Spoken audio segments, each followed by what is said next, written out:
you ready for a wild and hilarious ride through the world of crime? Then look no further because our podcast, Two Boxes of Wine and a Crime, is here. Join me, Tasha, And me, Trisha. two ex-cons who love Wine, coke, and crime. as we unravel cold case murder cases drunk off our ass. Each episode, we invite you to grab a box of wine As we use Google, humor, and, of course, cocaine to crack the toughest unsolved crimes drunk off our ass. From small-town homicides To 9/11, we have it all figured out. or at least we think we do.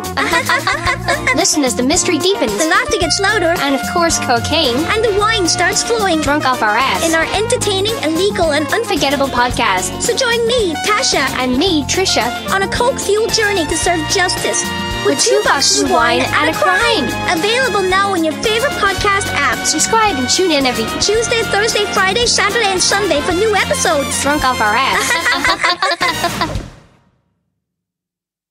So, Will, did you know that some people listen to the podcast on double speed? And so I thought that I would speak incredibly slowly and then very fast, so that they couldn't actually do it and I have to listen to the podcast at normal speed. You know, I tried that. I tried the 1.5 speed or double speed thing for a while, and you know, eventually it was mighty. Like, you know, it was great. But the problem was, is when I started listening to people in the real world, my brain was going, speak faster, speak faster, speak faster, speak faster, speak faster, speak faster. But then when I said I gotta get off this like double speed jam, and I went back to regular speed, everyone sounded like they were drunk, and I was fucking weird. It took me about a week to reacclimatize to the regular speed of speech. Isn't it amazing? It's almost like we have a Marvel superpower. Yes. Oh, you double speed freaks. I'll use small words that you'll be sure to understand, you warthog-faced buffoon. What you just said is one of the most insanely idiotic things I have ever heard. Everyone in this room is now dumber for having listened to it. What did you say? You are a sad, strange little man. Don't call me stupid. Hello and welcome to The Best Bits, a movie podcast where each week we pick our favourite scenes from randomly selected, weirdly specific themes. This is your co-host Kevin, a writer of 15 films. There's 14 of them which I'm not legally allowed to discuss in this podcast, but I've definitely written them and don't look into that. And I'm joined by my co-host who's written just 3 films plus a Christmas special, Will. What's the crack? How are you doing, Kevin? The crack is mighty. And I can't wait. So you've ghost written.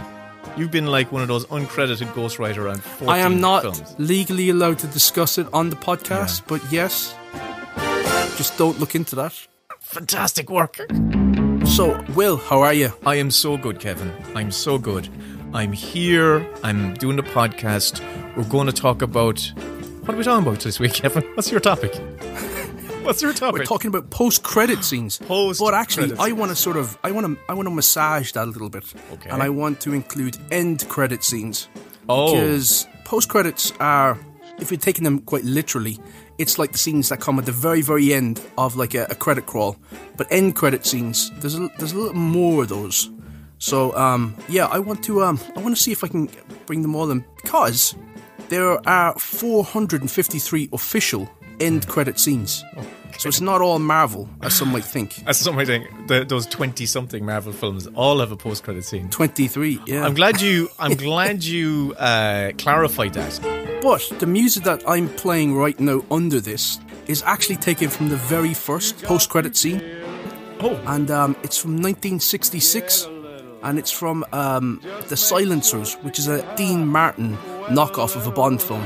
And it ends with Dean Martin sort of doing that typical thing of his character will return in the next adventure, which is going to become a trend with a lot of these post-credits stingers.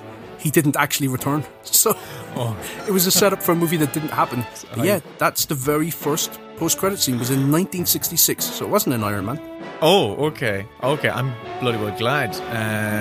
So that's like ambitious producers saying, yeah, let's just set them up. We're building this franchise, baby. It's going to happen. I think everyone feels bad for the filmmakers when they watch those films now and go, oh, it didn't happen. I'm so sorry for everyone involved. Yeah, I even wrote a post-credit scene once. It was for Grabbers, obviously, and we were planning to shoot it. I can't remember. I was trying to sort of like go back over my memory of events, and I can't remember whether it was in the schedule and it got dropped during the shoot because we were up against it at that point, or it got cut as soon as we had the schedule, so we knew that we just didn't have time for it. But it was similar to sort of the end of the Avengers, where it ended with, you know, you'd have the credit sequence and then it would go back into the pub with all the surviving islanders basically hungover and sitting around the bar, their heads in their laps, and the place being a bomb site. And we pan across, and over behind the counter you have Paddy, who's basically just stealing a pint for himself. And that was going to be our post-credits thing, which was before the Avengers. So I remember watching that Avengers thing and thinking, oh, they just did what we were planning to do. But we never shot it, so... man. They're fun. I have one. I think we have one in Song of the Sea. But I never call this post-credit. When I'm writing those things, I always just kind of go, it's the coda. I would kind of like, it's the kind of the button of the whole story. And it's basically after the credits, the first kind of title credits kind of roll. But it's like a couple of months after the action, the events of the story. And it kind of shows the happy, perfect world has been kind of like created after the story and how the family have kind of come together again. And it's just kind of like a snapshot into the future of like, hey, everything's okay. The family survived. Look how fun and together they are right now.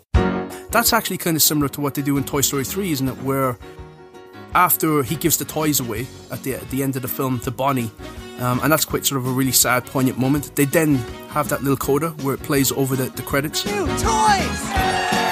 Where you see that all the toys sort of fit in with Bonnie, and they're actually settling in quite nicely, and they're enjoying their new sort of surroundings. So it's sort of a nice way to sort of send the audience out into the big bad world feeling light. It's really good for kind of like family films or films where you're going to have young audiences. And in the case of Toy Story 3, and I suppose to an extent Song of the Sea, where kids have kind of gone through a bit of a traumatic experience as well along the way, and you kind of want your audience walking away feeling everything's okay. Like you really want to say, listen, no, seriously, everything's okay. Any kind of sad feelings you may have, or kind of residue of, are they, about worry for this character or that character is kind of put to rest, and you kind of come away feeling, oh, that world is fine. They're all happy, So I think they're important in those types of stories. Yeah, because one of the first sort of studios or franchises to sort of really embrace it was the Muppets. So the Muppets did their version of like playing us out over the end credits in the 1979 film that they did, their first film. And that was like one of the very first to do it. You had, as I said, you had the Silencers in 1966, but there was only 3 post-credit sequences in the 60s. One of the like really standout ones, and one that is pretty, harrowing, is Night of the Living Dead, where they're showing you like snapshots of all the bodies being piled up and they're burning them. Wow. But there weren't that many of them. But then the Muppets sort of decided to actually shoot something specifically for the end credits. I just knew I'd catch up with you boys.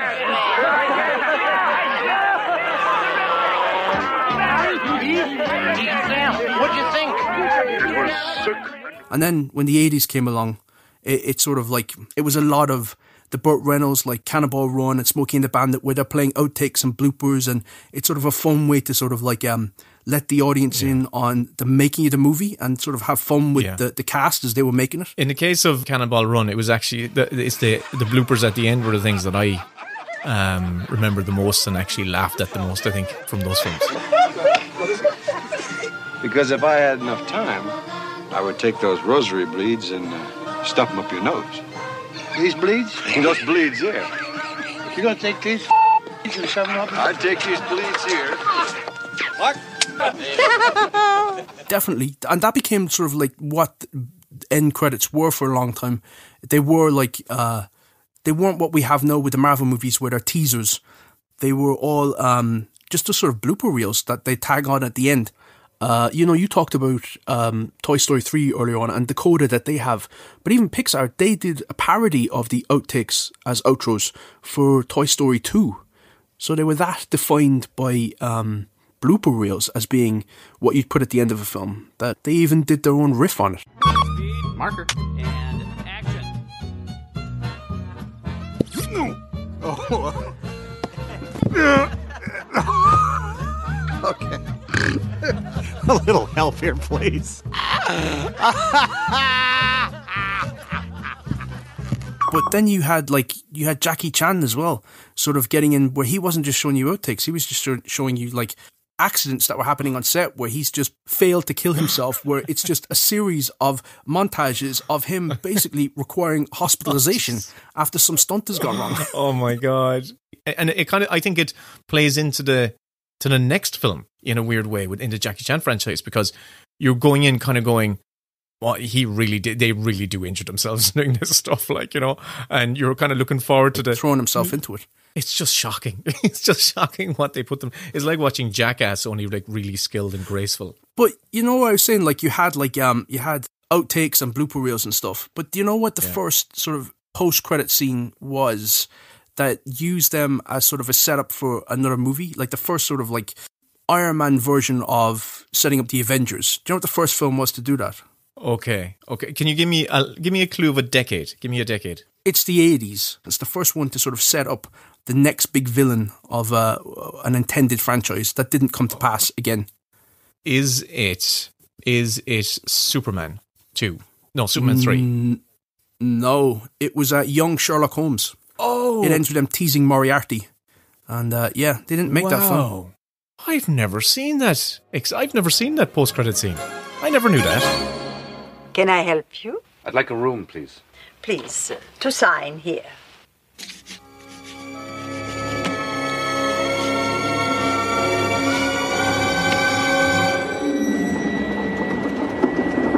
Yeah, there's a few of them. When I was looking into this, I was sort of shocked about how many films had post-credit scenes that I'd not seen or even heard about.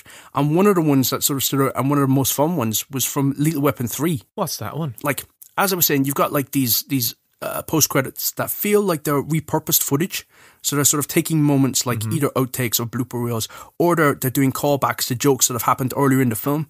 Like Airplane would have, like they do a callback to the taxi that's outside the airport with the meter still running.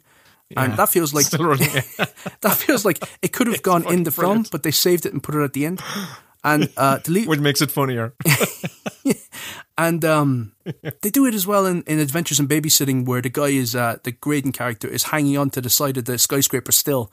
You cut back to him still doing that, and it's those are the ones where you feel like, was that intended to go as a post-credit scene all along, or was it just decided that they could do it and it would make the most sense to throw it in? And the Lethal Weapon 3 one feels like that as well, because it's basically Riggs and Murtaugh pulling up to a building and you never see the characters. Yes. So you just hear the two actors riffing as you're seeing this establishing shot of the car pulling up to the building, and they're like bantering back and forth about, so do you think they're going to let us do this again, after what happened the last time, because there was a building exploded in the film earlier. Yeah. And it's like, do we cut the red wire, the blue wire? Those guys going to get in the way again? Okay, there it is. You happy? Let's go. We ain't seen nothing yet, though, Roger. Come on, just get me up there. It's roped out. The boys and blues down there in control. Can't see the bomb squad anywhere. They're coming. Okay, all right. Let's stop here then, okay? Stop here and I'll just get out. No, don't get out the car, Riggs. No. Riggs! Tell me, Rog, was it red wire, blue wire? Yeah, step on the gas. They're never going to believe this. Oh, nobody saw us. They're going to blame us. Okay, let's keep calm, all right? Let's keep cool.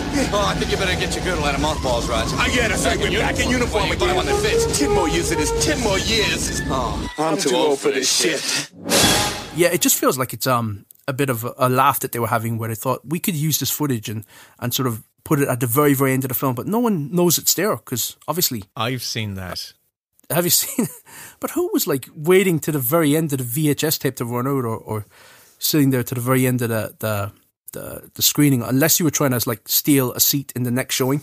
People who didn't have remote controls like we did it back in the day, and you just sat there and waited for someone to get up and press stop or whatever it was. We'd no remote controls, so you're just like sitting there just watching. Did you have like a broom handle? Could you not like stab it to telly with like a handle?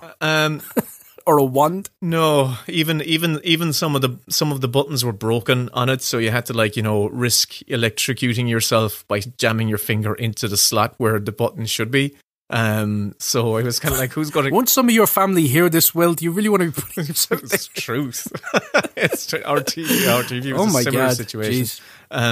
But sure, it was everything, anything anyone had back in the 80s, it was all repaired until everything was just secondhand and repaired until it can be repaired no more. But yeah, that one in Lethal Weapon 3, I do remember it because it sticks out in my mind because the ADR, because it was clearly ADR, is so incongruous with what you see on screen. It's kind of like, they're not really there. This is just them just kind of very sedate car driving up and... Oh, no. I remember that one. And one that pops into my head now that you say it from the 80s is the Ferris Bueller one. At the very end, Ferris Bueller... the credits roll and Ferris shows up on screen. He says, "Are you still here? Why don't you leave? Go home." And you see, that's one that it feels like it's taking its influence from the Muppets, because the Muppets obviously had Animal doing the same thing. Bye-bye. Yeah.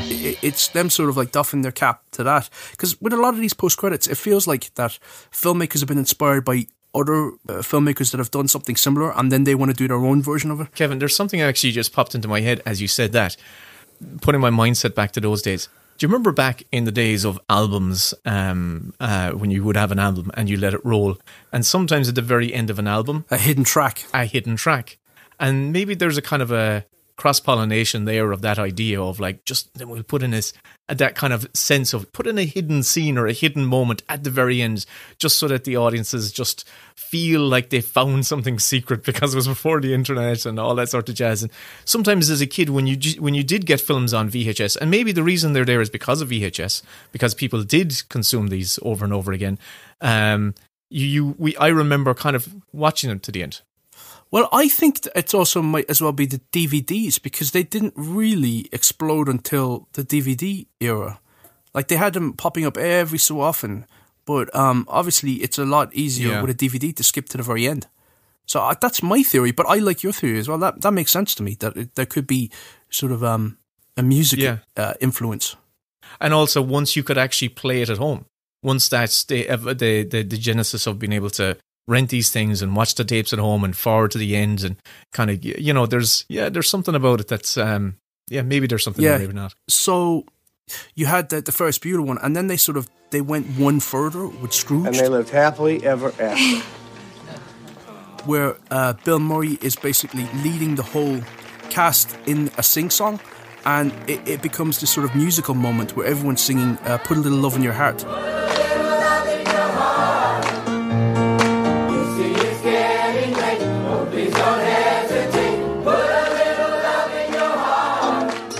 And it cuts to all the different characters from different scenes in the movie just dancing and singing the song and miming to camera and basically having a party.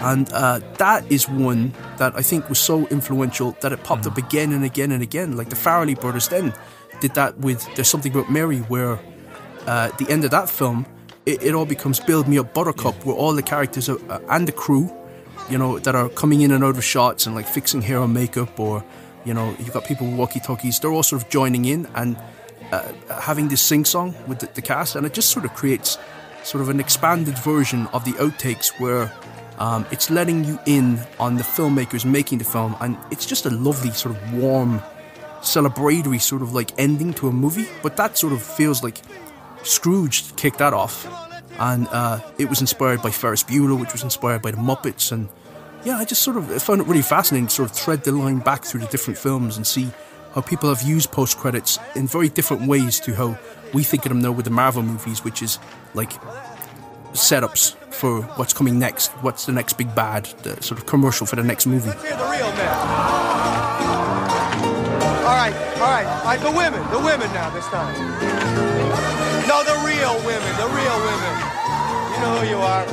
Are you, who was making all the noise through the whole movie? My brother, the king of Christmas.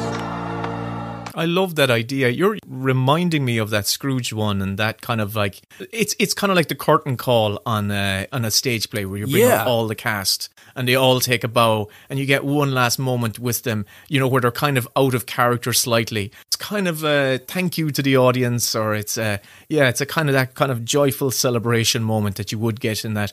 Yeah, they're totally. Yeah, you're so right. I actually have totally not thought about post credits until you're bringing it up. But how they've changed in their function and form.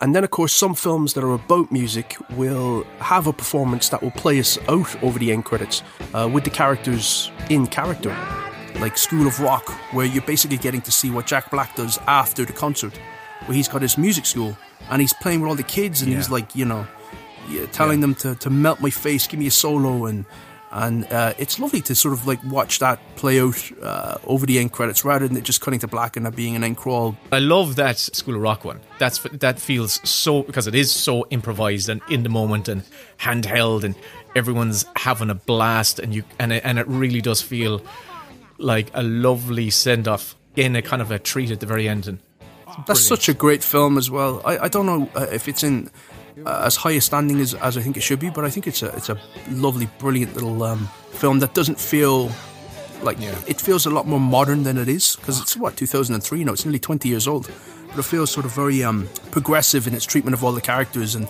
it doesn't make fun of any of the kids. And Jack Black sort of just is perfect for supercharging all those scenes and sort of making them sort of come alive. It's a cracking story. It's Richard Linklater, obviously. The guy who wrote it is Jack Black's flatmate.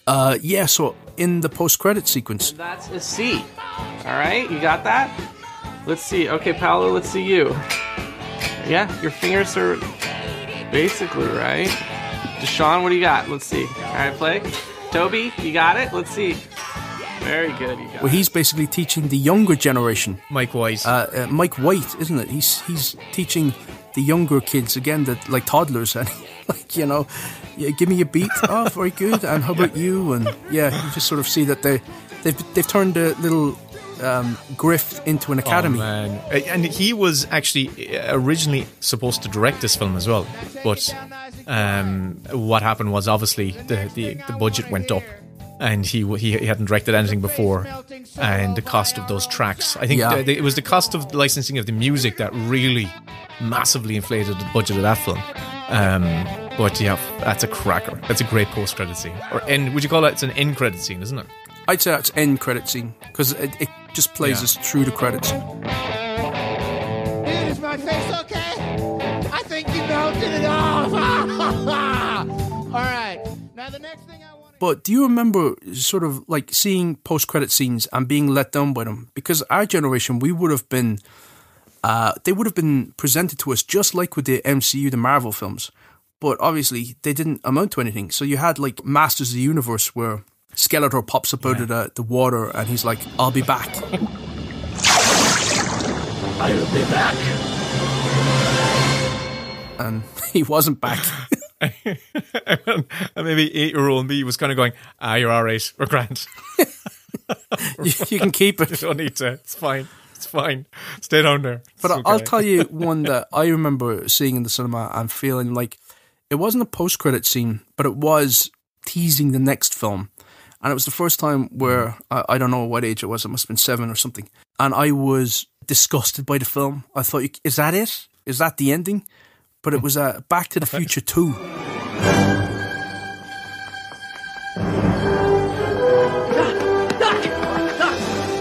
Doc! Okay, relax, Doc. It's me, it's Martin. No, it can't be. Just sent you back to the future. Yeah. Oh, I know you did send me back to the future, but I'm back. I'm back from the future.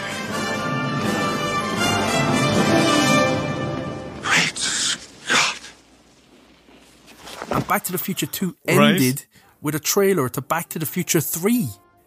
And I was sitting there going like, what? That's the ending? We're just going to get a trailer for the next film that's coming out in 6 months' time?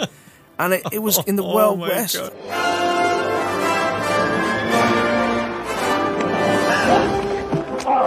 Baby fly. I didn't sign up for this. I came to see a movie, not an installment. This is outrageous. I know that feeling. I know that feeling because I think whether it was on the VHS as well, I'm not sure, but it was kind of like, hold on a second. Yeah, there was that sense of, you haven't given me that full, because it's, again, you haven't given me a the end. You haven't given me a the end. I want the end. And that film really is missing that. Although I do love Back to the Future too. I want Finn, to be honest. I want to have that very ornate Finn.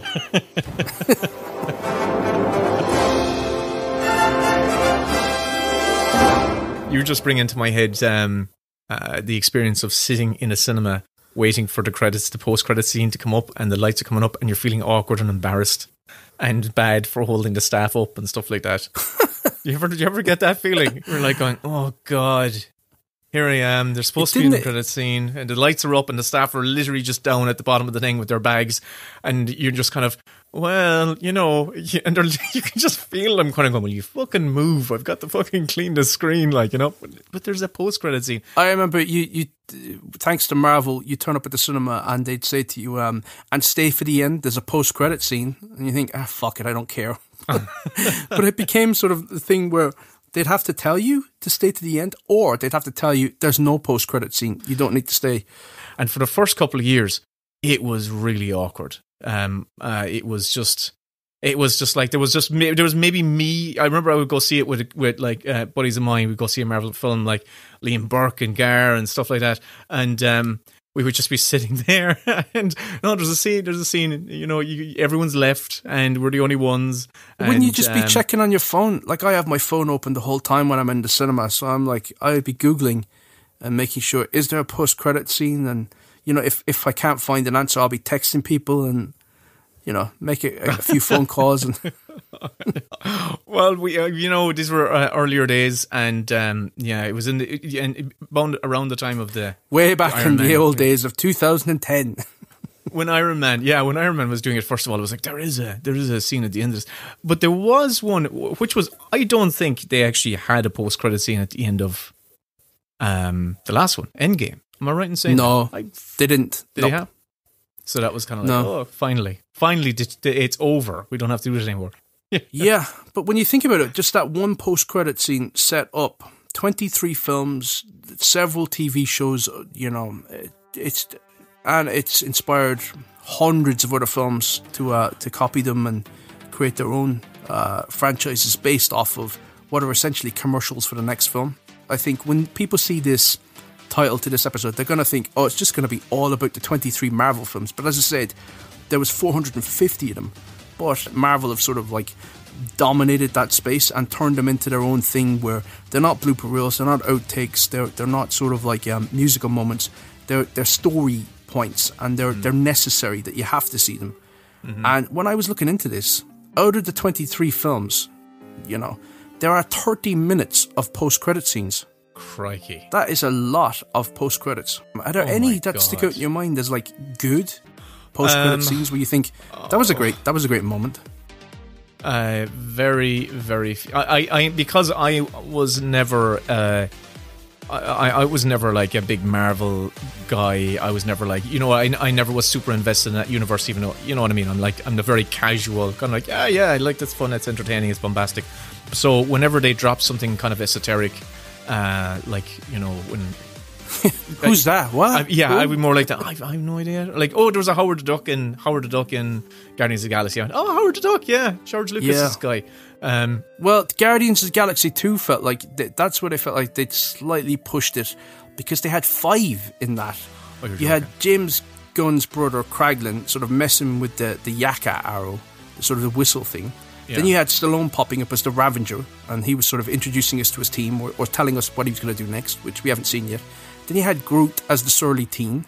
Then you had the tease of Adam Warlock in his cocoon as sort of like the next sort of major character to be introduced in the MCU.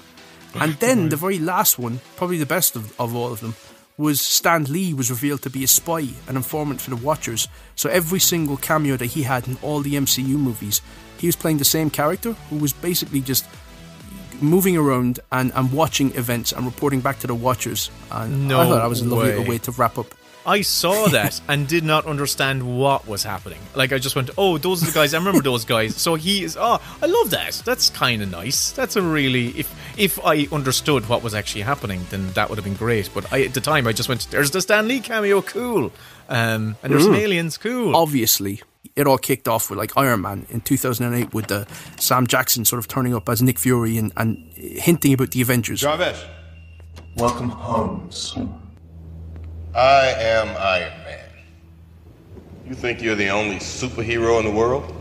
Mr. Stark, you become part of a bigger universe. You just don't know it yet. Who the hell are you? Nick Fury, director of S.H.I.E.L.D. Oh.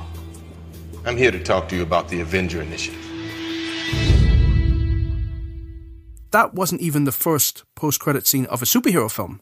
The first one was actually from Spy Kids, and the first comic book one was from Ghost World in 2001 as well, and the first Marvel one was from Daredevil. The end of Daredevil has Colin Farrell. He's in sort of bandages and he's confined in a hospital, sort of like wrecked. And there's a fly buzzing around him, and he picks up a needle and he stabs the fly into the wall. And this is all sort of happening is Ben Affleck's Daredevil is giving this sort of very bored voiceover. They say there's no rest for the wicked. But what about the good? The battle of good versus evil is never ending.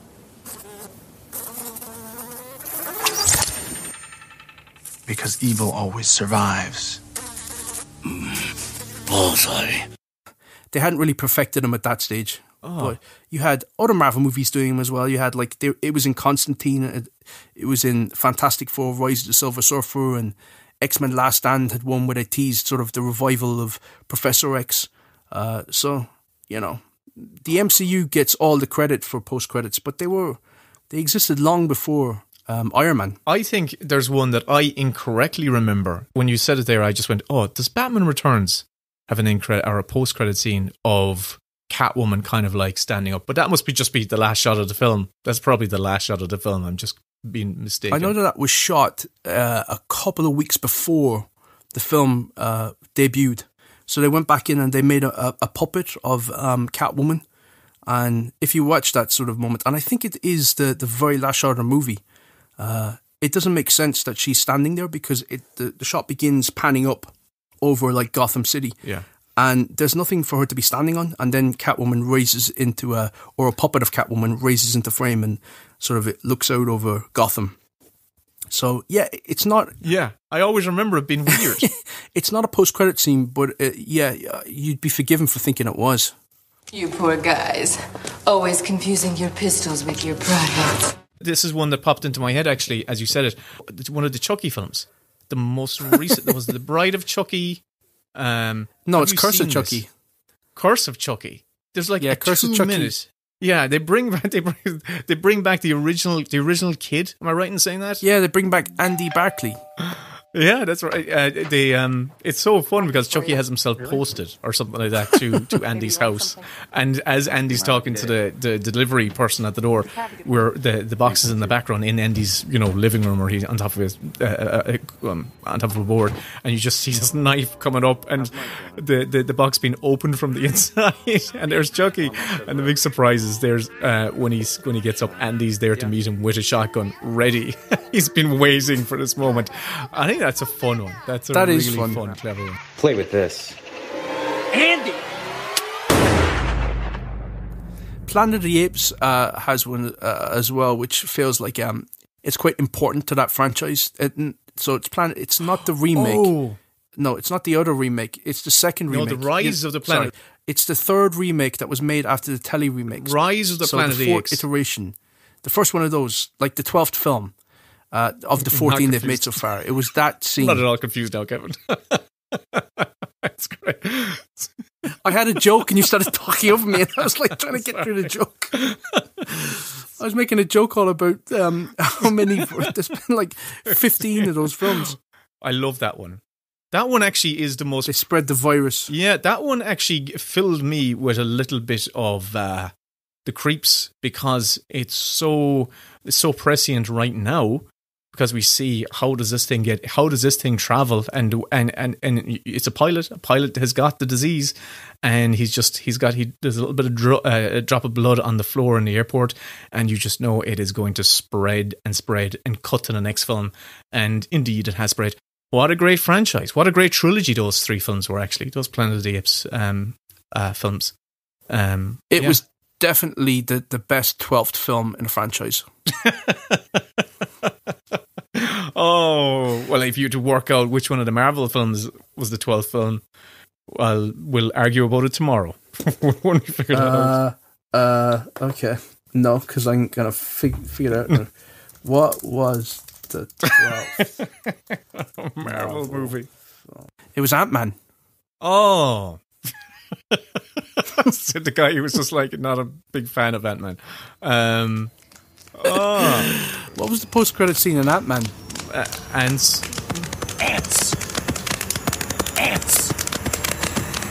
Ant-Man!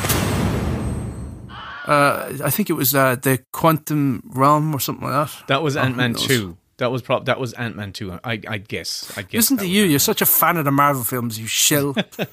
I'm calling it Ant-Man 2 and not its official title. Can I tell you, right?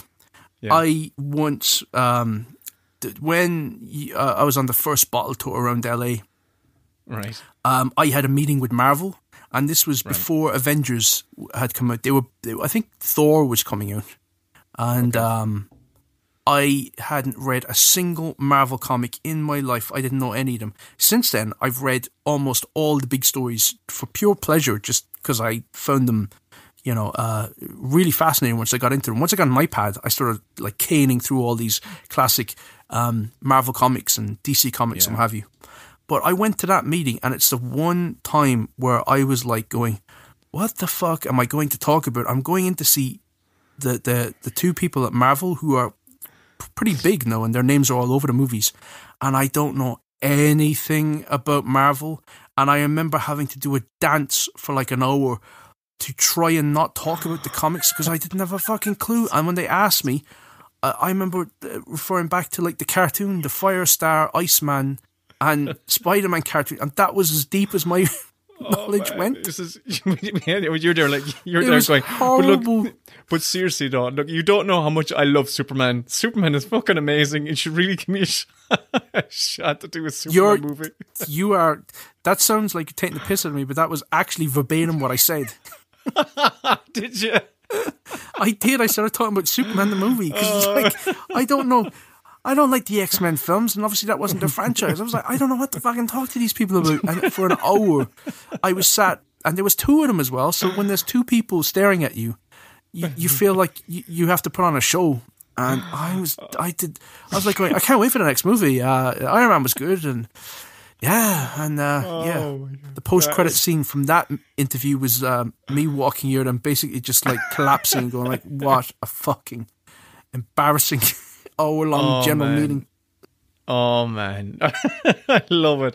I love embarrassing stories because I can put myself in your shoes. I have so many of them. Oh man, that's fantastic. But they were lovely to me. They were absolutely lovely to me. But I shouldn't have been. I wasn't ready for that meeting. And when you are doing the bottle tour, and when you don't live in LA and you're sort of flying in for like a week, they cram all the meetings in back to back. So that was probably like my 20th meeting that week.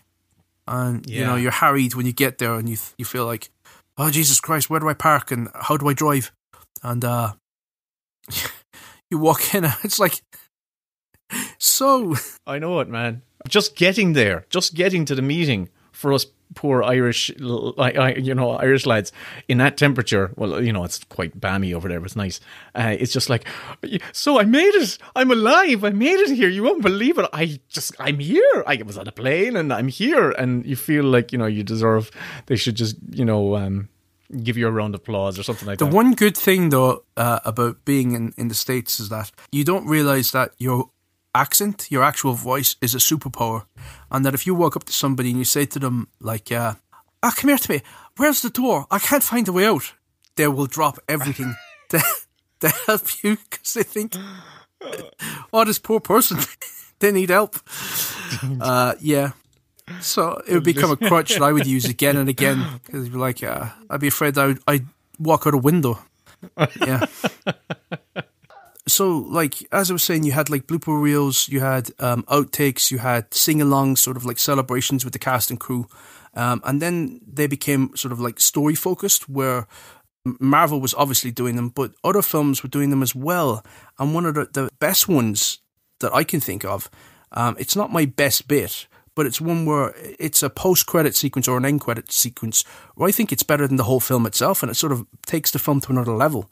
And it's the Hangover's end sequence. Hey guys, look what I found. Whoa, that's my camera. Yeah, it was lodged in the backseat of the car. Oh, are there photos on it? Yeah. And you get to see all the pictures from the night before of all the debauchery and the tattoos and the shit that was happening. I say we delete it right now. Are you nuts? I want to find out how I wound up in the hospital. Is that in there? Yeah, it's in there. Guys, one time. Deal? Deal. Okay.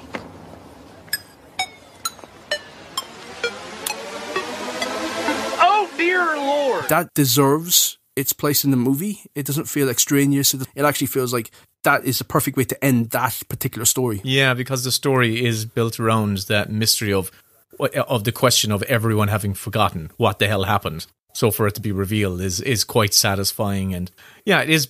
You're absolutely right. It's the best thing about. It's the first film that I don't think I've seen the second or third one, but it definitely. They do it in the second one as well, but they recreate it, and it just doesn't have the same impact. Okay. As I said before, I think I said it on another podcast that it's very hard to do comedy sequels because you're basically all comedy is about surprise, and if you're recreating the same jokes, they just don't have the same sort of like punch to them. The one thing that you're reminding me of when I looked into it, I do have one post-credit scene that I think is fantastic and funnier, as funny as the previous film, and it's the post-credit scene for 22 Jump Street.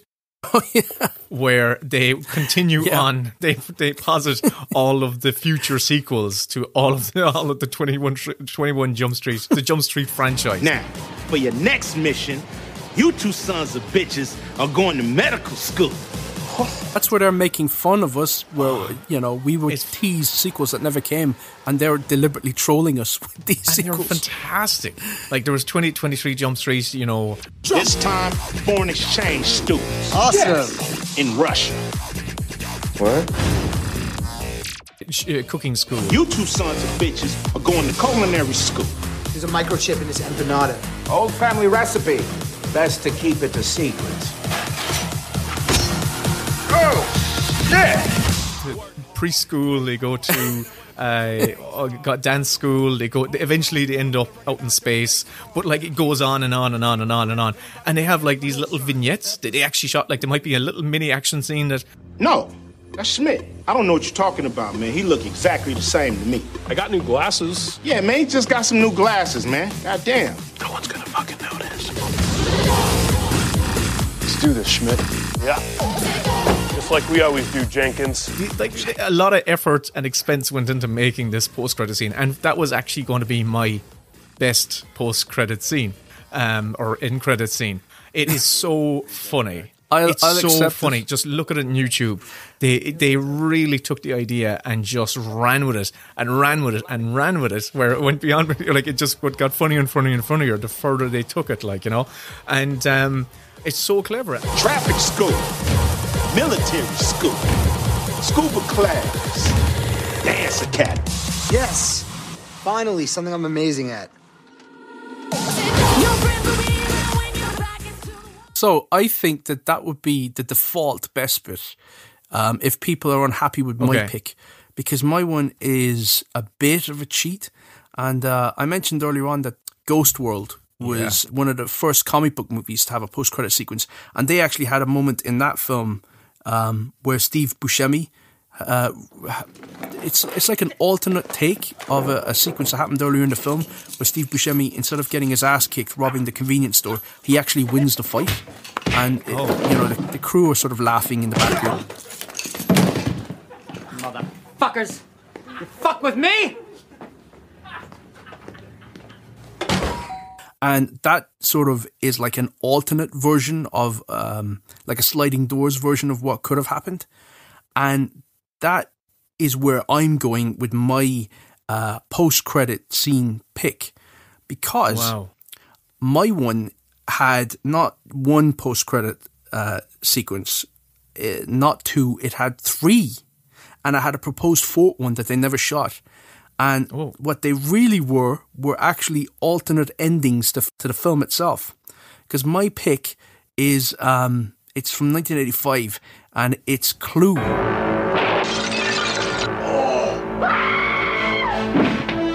Every person in this room has the perfect motive. Stand back! For murder. What do you mean? Murder. But only one of these suspects is the murderer. Is it the timid Mr. Green? Why are you screaming? Because I'm frightened of what? Screaming! Or the militant Colonel Mustard? If I was the killer, I would kill you next. Huh? I said if. Mrs. White, who helped her husband on his way? Well, it's a matter of life after death. Now that he's dead, I have a life. Miss Scarlet, who's helped many men along the way? Practice makes perfect. Professor Plum, who's looking for a way? I'm looking. Mrs. Peacock? I have absolutely no idea what we're doing here, but I am determined to enjoy myself. Or did the butler do it? No. Paramount Pictures invite you to an evening of mystery. Let us in! Murder. This is getting quite serious. And madness. In the movie that makes a scene of the crime. So who did it? Clue. It's not just a game anymore. Oh my God! Right? Okay. Oh God! I said, what? What could this possibly be? Clue. I've seen it once. It's a very divisive film, which I don't understand why. But then I think that genre is divisive. You know, this sort of the screwball slapstick farce is a bit of a divisive genre. But it's based on a board game. It's based on Cluedo, and it's sort of a slight riff on Agatha Christie's And Then There Were None. And it's like a hybrid murder mystery where all these characters turn up in a mansion. They don't know why they've all been drawn there, and a series of murders start to happen. And they had a gimmick ending, which is where my best bit comes from, where they decided to create alternate endings to the film, where different characters would be the one that had committed the murder, and they decided they were going to sort of put them in different cinemas, so you wouldn't know which ending you were going to get. And of course, that was something that nobody wanted, and the film bombed, and it was, trashed by the critics. So hold on, can you clarify that to me? Right, so when they released the film, they released different cuts of the film to random cinemas with different endings. Is that what you mean? So the film played exactly the same way up until the reveal of who the killer was. And they had three reveals. Okay. They had ending, where she's revealed to be being blackmailed by Mr. Body, who's the sort of the main victim in the film. And she's working with who's an escort, and they've been carrying out the different murders that have been going on. So it's revealed that she's the one that committed the murders. And in some cinemas, they got that. And in other cinemas, at the very last reel, they switched it out, and it became who was revealed to be the killer. And she killed the who'd worked for her, and then she just went into a panicked frenzy, thinking she's going to get found out, so she kept killing more and more people to sort of cover her tracks. And then they had the real ending, which was that was responsible for so you had was the one that killed and killed the and that's considered to be the real ending. Wow. It was a gimmick that just didn't work with audiences, because people were not going to go pay to see the same film again just to get a different ending, not knowing if they would get that ending. It was completely random. But then on the video and on the DVD, you can see all three are sort of stacked back to back to back. But they were even going to do a fourth one. They were going to do a fourth one where was the killer. Oh my God, I didn't notice. They were right not to shoot it because people did not like the idea of multiple endings to a film. But for me, I love that film. It's such a laugh. I have to go back and watch it.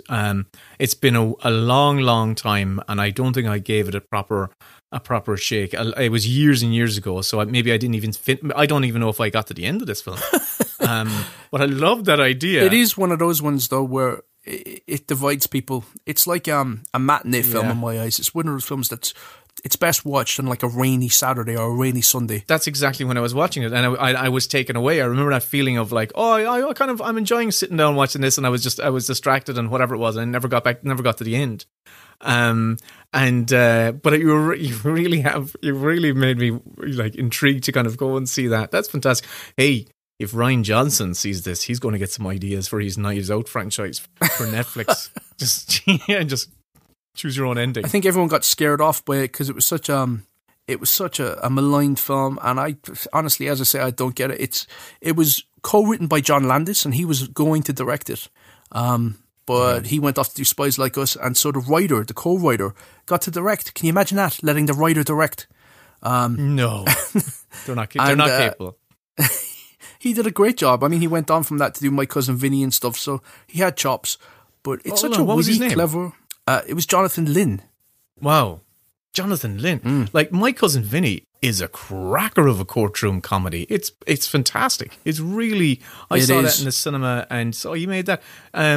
Do you know what else he made, or did he? You know, are those his two most notable? Those were his most notable ones. He's done a few flops after that, which I decided not to make a note of. I think it's like Nuns on the Run, and he did a lot of TV after that. You know, he was doing like Yes Minister and Yes Prime Minister. But I really enjoyed that film, and you know, I like Noises Off, which is similar, but your mileage may vary, but for me, Clue is like the best film based on a game. So it's based on a real game. Well, it's not as good as Battleship. No, in all fairness. Come on. It's better than Battleship. It's better than Tomb Raider, Warcraft. It's better than The Imitation Game. Wadsworth, am I right in thinking there is nobody else in this house? No. Then there is someone else in this house. No, sorry. I said no, meaning yes. No meaning yes? Look, I want a straight answer. Is there someone else, or isn't there? Yes or no? No. No, there is, or no, there isn't? Yes. Please! Don't you think we should get that man out of the house before he finds out what's been going on here? I'm going to watch it. Clue. Check it out. It's brilliant. So now, Will, as per usual, I have to spin the wheel for you. I do dread this moment every week. I do dread it. I dread it as well. But here we go. Yeah. Spinning. And it is best torture porn scene. Oh, Kevin. I'm so excited to hear what the writer of Song of the Sea and Wolfwalkers thinks of best torture porn scene. Hold on. If you remember from earlier in this season, I have a little thing in my back pocket called the veto. Oh, yeah. Yes, I do. And I am going to use my veto right now, thank you very much, because I've only seen one Saw film, and it was enough for me. And I'm not going to go through. I'm just not. I'm sorry. I'm actually kind of glad that you're using it, to be honest, because I would have no idea what my pick would be. It would probably be one of the moments from Seven. Oh shit. And I don't think even that counts. Yeah, because you don't actually see you don't see anything on screen. Okay, so you're vetoing it, so it's gone. I'm vetoing that shit. Spin it again, Kevin. Totally forgot that you had that. Okay, all right, I'm spinning.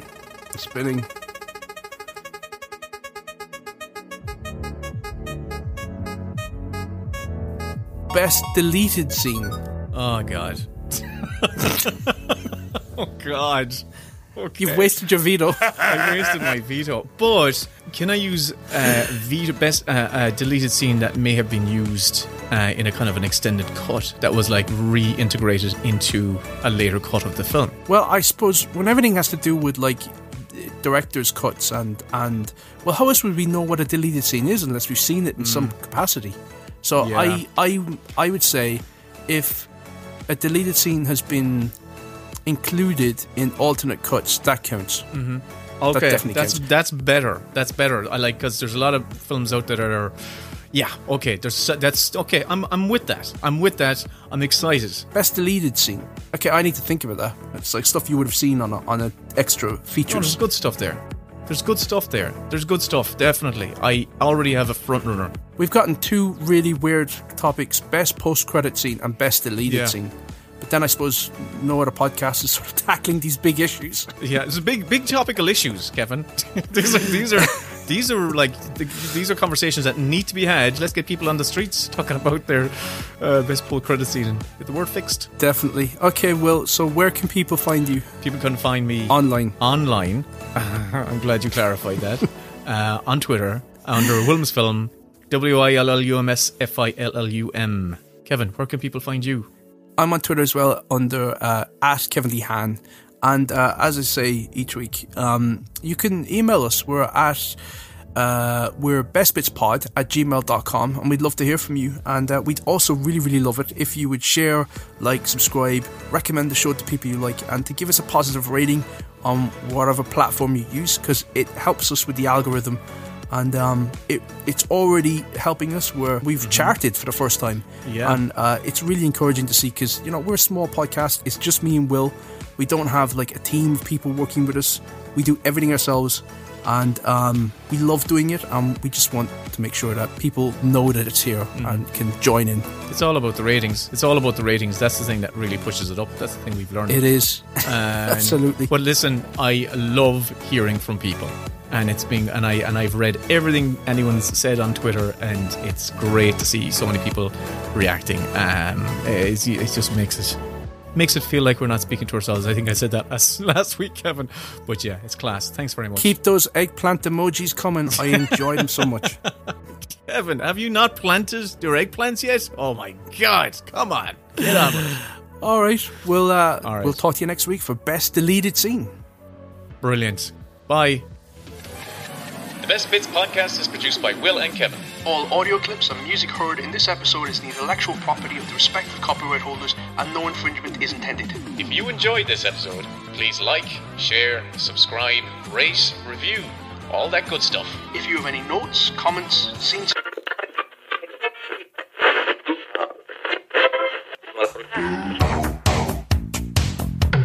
So, Will, now that we are in the post-credits of this show, I thought this would be the perfect opportunity now to tell people about our big grand plan, our secret initiative. Are you serious? You want to do it like this way? After the show's finished? You want to just do it like that? I do. And it's what we're calling All the Best Bits, which are audio commentary episodes where we don't just talk about our favourite scenes, we talk about all the scenes. So we're basically taking all of our favourite films, the films that we picked as our best bits, and we're going to do those lovely little hangout audio commentaries things with them. They're incredibly relaxing, and they're a totally different vibe to this main show. It's thank you content. That's what it is. So, stay tuned, I guess. And now, go home. Go home. It's over. Switch off. Talk to your family. Go. Excuse me. And here is a clip from the lads' latest Mini Bits bonus show. The full episode, plus 80 more, are available on their Patreon. See ya, Mossy.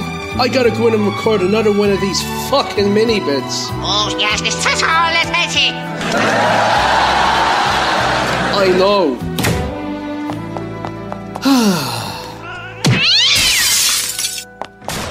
What are you doing? Right now, on the Academy screener site, and I hit play because there's only a few films on it for the first months or two. There's only like about less than 10 films on it. And Guy Ritchie's The Covenant is on here. So I hit play on that, and I'm hearing we're out in Afghanistan, and I'm hearing all the dirt, and I hear vehicles, and I hear the sound effects of characters walking. But when characters open their mouths, I don't hear any dialogue. Oh, there's no dialogue. They've uploaded the wrong audio track. It's like that Tom Cruise trailer where it was just the sound effects. Have you met an SP?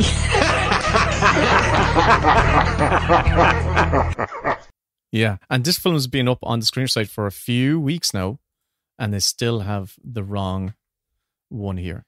Well, I tell you what films are actually up there for all Academy members to see, and they see what they've put up there. But first of all, let's just throw to our theme. And I have to say, the feedback from my thank you ballad it was quite fierce. The power of Christ compels you. So I asked Mossy, who is a friend of my dad's at the quiz, sing us a theme tune. Oh. So over to Mossy. Hit the cards. I'm fine, I'll get it done in one take.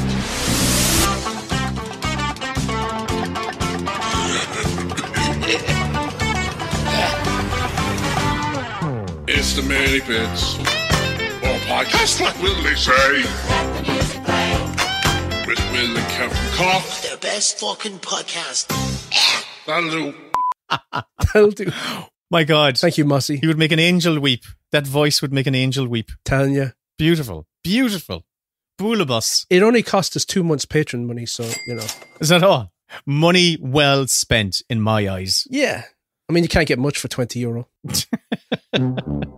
Will, you were telling me before the intro that you were looking at stuff on the Academy Screeners website. The Academy Awards, so for official members, yes. So they don't send out DVDs anymore. So how you do all your streaming stuff is all via the Academy website. And the streaming season has begun, which is exciting. So it means for the rest of the year... Did it ever end? It does end. It does. After the Academy Awards, there's about 2 weeks, and they take all the films down, and then they begin again at the end of August, and they all start coming up. So it's a whole new collection of hopefuls. So how many films are on there? Right now, about 10. Actually, 10 exactly. I can tell you the 10. Oh, go on, tell me. John Wick 4. For the Oscars. Oh, because there's like... Yes, because they're adding in stunt category, aren't they? Are they adding it in? Is the stunt category being added? I believe they're adding in some sort of stunt category. Breaking news straight from an Academy member's mouth. Because they're adding in stunt category, aren't they? Slash film. I don't know. Did I read this in an article? I feel they were. I felt they were. Have long overlooked stunts, and my God, it's pure artistry. Yeah. And it is incredibly, well, these days, it's all fucking rubber computer generated avatars. That's why that's why these people should be getting their Oscars when someone's actually gone out. Yeah, go back, absolutely. Go back and give it to your man from Mad Max who broke his legs. Give it to Richard Farnsworth, who was a stuntman and starred in The Straight Story. Yeah, Richard Farnsworth was a career stuntman. Absolutely. Wasn't that also the case with Machete? What's your man, Machete? Danny Trejo. Danny Trejo. Really? It Trejo or Trejo? I always call him Trejo. He just says, call me Danny. I was going to say that back to you. Nah. I was like, just that. Weird. Tells me just call him.